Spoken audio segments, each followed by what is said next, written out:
Bonjour à toutes et à tous, c'est Stellar, j'espère que vous allez bien en ce début d'année 2026. Je sais pas si de votre côté vous en avez profité pour prendre de bonnes résolutions, de mon côté je scrolle toujours sur Instagram et sur TikTok, et je m'informe toujours aussi sur l'actualité que ce soit en France ou dans le monde par le biais du compte Instagram de Hugo Décrypte, parce que je juge que c'est l'un des médias les plus objectifs et les plus neutres du pays, et qui partage des actualités avec des informations fiables et des sources sûres. Ce que je vous ai préparé aujourd'hui c'est une petite compilation des actualités que j'ai trouvées les plus choquantes, les plus grosses dingueries qui s'est passées en janvier 2026, et vu que je suis ni présentateur télé ni journaliste, ce que je vais faire c'est que je vous mettrai toutes les actualités auxquelles je réagirai sur ma droite et donc sur votre gauche à l'écran. Comme ça, je peux réagir tranquillement, vous mettrez sur pause si vous voulez lire en détail tout ce qui s'est passé par rapport aux actualités, et moi je peux directement passer au premier sujet. Vous l'avez sûrement pas raté, la nuit du 31 décembre 2025 au 1er janvier 2026, il y a eu un drame à Crans-Montana, donc plus précisément à un bar d'une station de ski en Suisse. Et en fait, ce qui s'est passé, c'est qu'il y a des mousses acoustiques, donc les mousses acoustiques, c'est ce qui garantit une bonne sonorisation par rapport au son qu'envoient les enceintes, par rapport à l'ambiance globale de la pièce, pour éviter les réverbes et tout. En gros, ces mousses acoustiques, normalement, si elles sont aux normes, donc aux standards des lois, elles sont censées être inifugées, donc ne pas craindre le feu. Malheureusement, vu qu'elles étaient pas aux normes, ces mousses acoustiques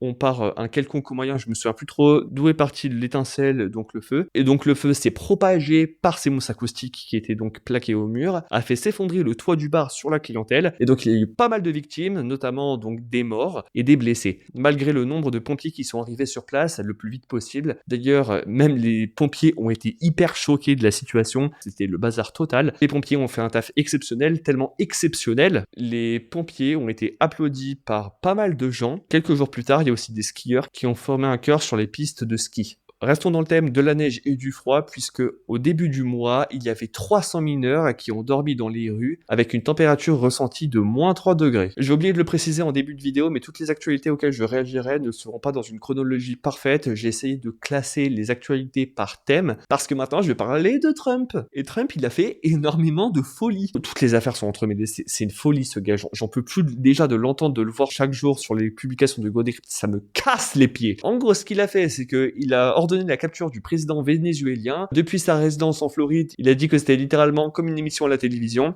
Ouais, d'accord. Il veut aussi acquérir le Groenland qui appartient au Danemark et donc à l'Union Européenne. Du coup, il a menacé l'UE. Voilà, il est pas content de Trump parce que Trump veut le Groenland pour des intérêts économiques. Il faut aussi dire que Trump est de mèche avec la ICE, donc la police de l'immigration, qui a fait des meurtres aux États-Unis sur des innocents américains.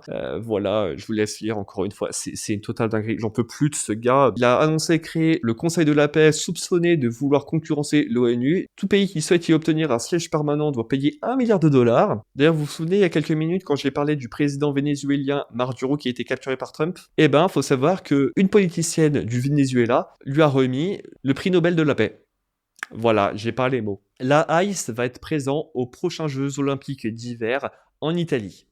Vous faites ce que vous voulez de cette info. L'entreprise française Capgemini, spécialisée dans le numérique, collabore avec la ICE pour identifier et localiser des migrants, a révélé France 2. C'est une folie la ICE quand même. On retourne en France avec Jean-Marc Morandini, qui est le présentateur de CNews, a définitivement été condamné pour corruption de mineurs avec la décision de la Cour de cassation pour des messages et demandes de nature sexuelle envoyés à 3 adolescents entre 2009 et 2016. Maintenant passons aux chiffres et plus précisément aux statistiques, puisque un Français sur 4 est à découvert sur son compte bancaire dès le 18 du mois. Un étudiant sur 3 vit avec moins de 300 € par mois après avoir payé son loyer, ses factures et ses courses, et un étudiant sur 10 n'a plus du tout d'argent à la fin du mois. Un Français sur 3 est isolé, donc n'hésitez pas à aller vers eux, ça leur fera le plus grand bien, et vous, ça vous fera un nouvel ami. Tout le monde est gagnant d'aller les uns vers les autres. Alors n'hésitez pas. Les 53 milliardaires français sont plus riches que 32 millions de personnes réunies, soit près de la moitié de la population française. Maintenant, passons aux choses les plus dramatiques. Puisque vous avez sûrement entendu parler de l'affaire de Camélia. Camélia, donc, c'est une adolescente qui a été harcelée de nombreuses fois, qui a pris des rendez-vous pour parler de ses soucis de harcèlement avec son proviseur.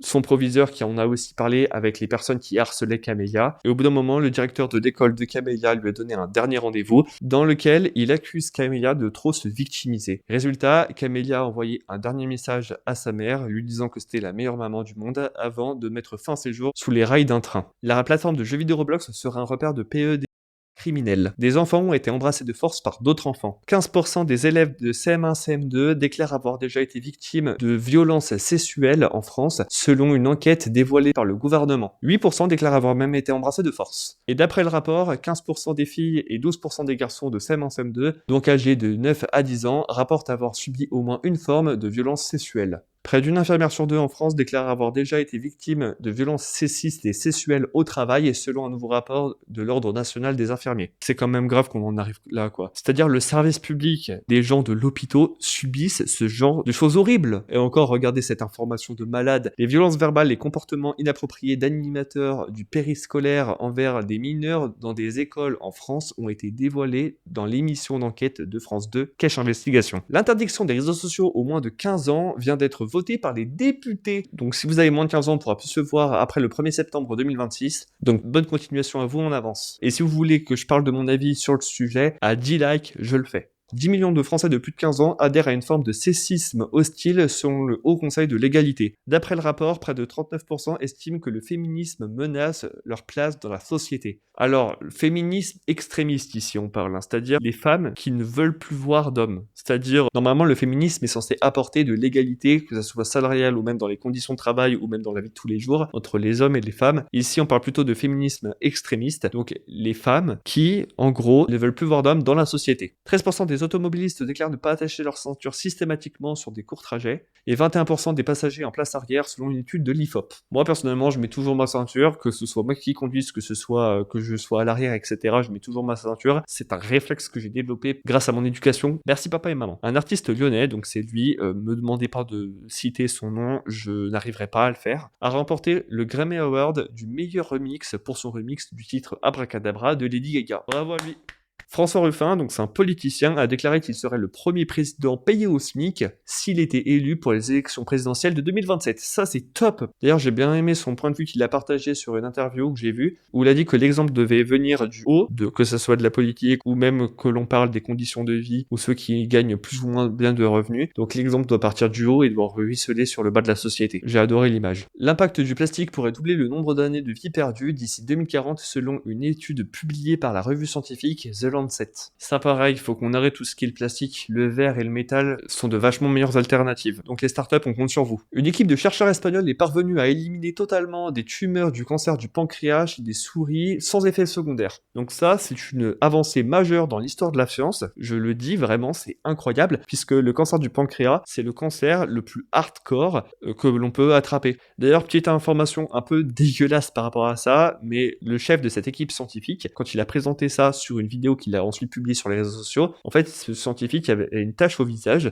et au lieu que les gens se concentrent sur l'actualité, donc l'information de cette avancée majeure du côté scientifique, ils sont moqués de la tache qu'il y a sur le visage du scientifique. Et franchement, vous êtes des bons gros idiots ceux qui font ça. Vraiment. Des bons gros idiots, je le dis haut et fort. Vous connaissez sûrement les peluches Laboubou, donc cette tendance de petites peluches trop mignonnes et à la fois un petit peu horribles par leur tête. Et ben en gros, faut savoir que d'après une enquête qui a été menée par des journalistes, ces peluches seraient fabriquées par des ouvriers de 16 à 17 ans. Donc horrible pour les conditions de travail, les conditions de vie. Voilà, c'est vraiment pas éthique, c'est dégueulasse. Enfin, de toute façon, j'ai envie de vous dire, la plupart des informations que je vous ai dit dans cette vidéo sont vraiment pas éthiques moralement. Enfin, vous imaginez, vous avez 16 ans, c'est genre, tu passes au lycée, quoi. Tu passes au lycée, bah non, tu vas bosser dans une entreprise pour fabriquer des laboubous dans des conditions misérables. La France possède le 4e passeport le plus puissant au monde. Ça, c'est super cool. Si vous voulez voyager partout en Europe, même dans le monde, voilà, le passeport français, c'est le meilleur. Encore 2 dernières informations. 2025 a été l'année la plus chaude jamais enregistrée dans le monde selon l'Observatoire Copernicus, sachant que la température moyenne mondiale était de 14,97 degrés Celsius. On n'est même plus à l'ère industrielle des années 1930, etc. pour les 30 glorieuses, que là, c'est la température la plus chaude jamais enregistrée. Il y en a marre de ceux qui croient pas au dérèglement climatique. Trump, on en a marre de toi. Dernière nouveauté assez cool,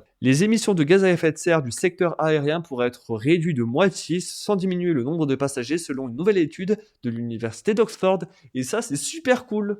Parce qu'il y en a beaucoup, notamment des milliardaires qui voyagent en jet privé et qui s'en foutent totalement du dérèglement climatique, alors que nous, petits du peuple, nous, on subit à mort, on essaie de faire ce qu'il faut pour empêcher le plus possible de polluer, alors que les grands milliardaires, eux, ils en ont rien à faire, ils polluent à fond.